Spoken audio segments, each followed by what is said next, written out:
শুরু হচ্ছে আমাদের সেকেন্ড এপিসোড শিলং সিরিজের।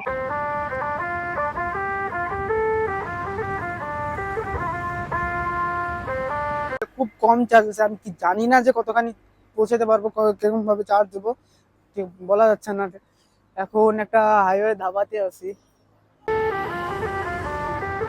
सजना जी मैनू छड़ के नहीं जा বাঙালি বল কেমন আছো তোমরা সবাই? Welcome to my YouTube channel Bangali blogs. আজকে শুরু হচ্ছে আমাদের সেকেন্ড এপিসোড শিলং সিরিজের। তো দেন আমি এখন খাওয়া দাওয়া করে নিলাম, পিছের ভিডিও তো দেখলাই, এখানে এসে পৌঁছাই গেছি। দেন এখন খাওয়া দাওয়া করে নিলাম এখান থেকে, আর একটা গাড়ি ভাড়া করে নিচ্ছি। ওখানে যেটা আছে ওই গাড়িটা 500 টাকা করে ইচ হয়ে গেছে, মানে শেয়ারে যাচ্ছে গাড়িটা। তো 500 রুপিস করে লাগতেছে। তো খুব কম টাকায় আমি শিলং পৌঁছায় গেলাম, প্রায় 1000 টাকার মধ্যে আমি শিলং পৌঁছায় গেছি। আহামরি এত কিছু টাকা লাগে না, তো খুব কম টাকায় আসা যায়। দেখি এখন জার্নিটা কিরকম হয়, গাড়ি জার্নি তো ভালোই হওয়ার কথা। দেন অন্য কোনো একটা ওয়ে শুরু হবে। দাদাটা হয়ে গেল। সো ফাইনালি এখন গাড়ি ছাড়লো। তো দেন 2-2.5 ঘন্টার রাস্তা এখান থেকে আরো। তো দেখা যাক কতক্ষণে পৌঁছায়, আরো বলা যাচ্ছে না ঠিক এখন, মানে আনুমানিক ধরা যাচ্ছে 2 থেকে 3 ঘন্টার রাস্তা।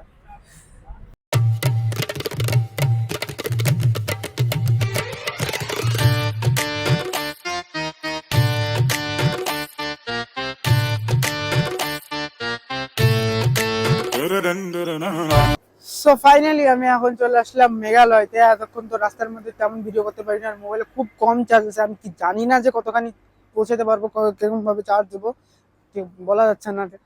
এখন একটা হাইওয়ে ধাবাতে আছি, আর এখন আমি এন্টার করলাম মেঘালয়তে।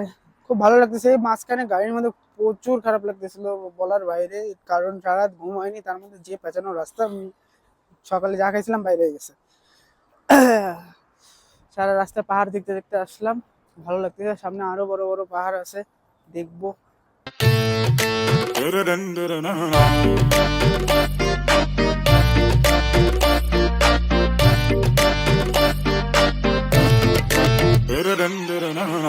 A few moments later. Hello guys, এখন আছি আমি শিলং এর রাস্তায়, ঘুরে বেড়াচ্ছি। भटकती हुए आत्मा की तरह घूम रहा हूँ मैं अभी।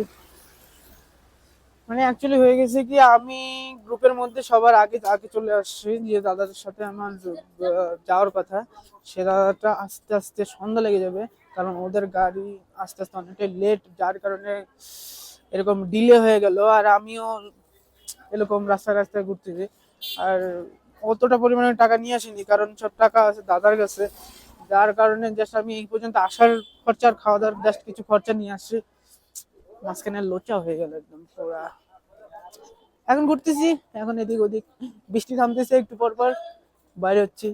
বৃষ্টি নাই, বৃষ্টি চালু, আবার কোনো না কোনো জায়গায় থেমে যাচ্ছে, এরকম করে চলতেছে। কিন্তু জাস্ট ভালো লাগতেছে এই জায়গাটা, ঠান্ডা পরিবেশ। কিন্তু বৃষ্টিটা না হলে আরো বেশি ভালো লাগতো।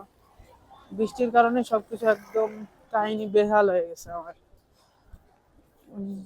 গাইস, আমি তোমাদের শিলংয়ের একটু রাস্তা দেখাই। One eternity later. বের হলাম প্রায় 4 ঘন্টা আমি আশ্রমের মধ্যে। থ্যাংক ইউ মহারাজ, ওইখানে আমাকে বৃষ্টির সময় আশ্রয় দেওয়ার জন্য। ওই 4 ঘন্টা অনেকটা কীভাবে সময় কেটে গেল আমি নিজেও টের পাইনি। খুব ভালো সময় কাটলো ওই জায়গাটাতে, খুব পিসফুল। এখানে একটা দাদা বললে একটা হোটেল কিনা কি জানি একটা দোকানের কথা, ওটাকে খুঁজছি এখন, দেখি ওটা কোথায় পাওয়া যায়।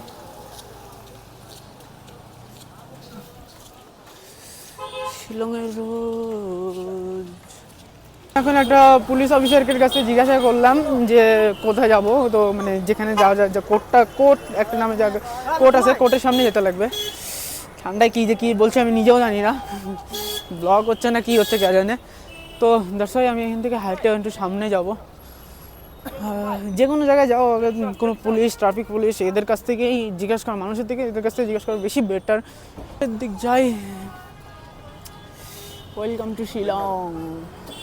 सजन रे पास तो आना, ना कभी मुझे छोड़ के जाना, ओ मेरे तू आशिक रहना, आशिक रहना।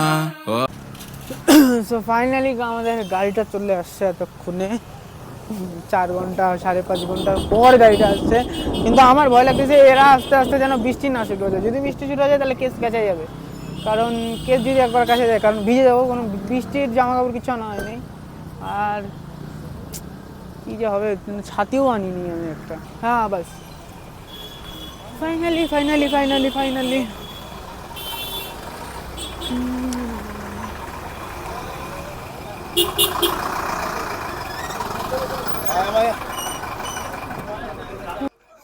এতক্ষণ পর জার্নি করে ওখান থেকে আরো 9 করে 10 থেকে 12 কিলোমিটার আসতে লাগছে এদিকে। তারপর দেন হোটেল পেলাম। এখন আমি পুরা শরীর পুরা মচকায় দিয়েছে একটু। সামনে হোটেল পাই গেলাম, এই যে হোটেল।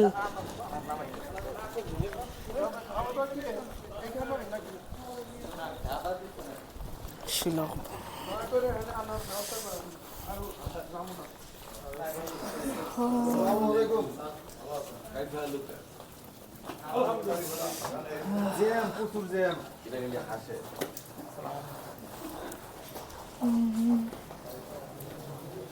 এন্টার করলাম হোটেলে।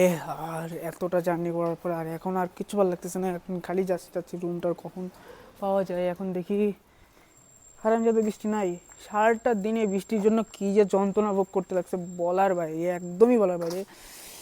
এখন তো অন্ধকার রয়েছে, কিচ্ছু দেখাতে পারবো না হোটেলের চারো সাইডের ভিউগুলা। তো দেন সকাল হবে, মর্নিং আমি ঠিক দেখাবো।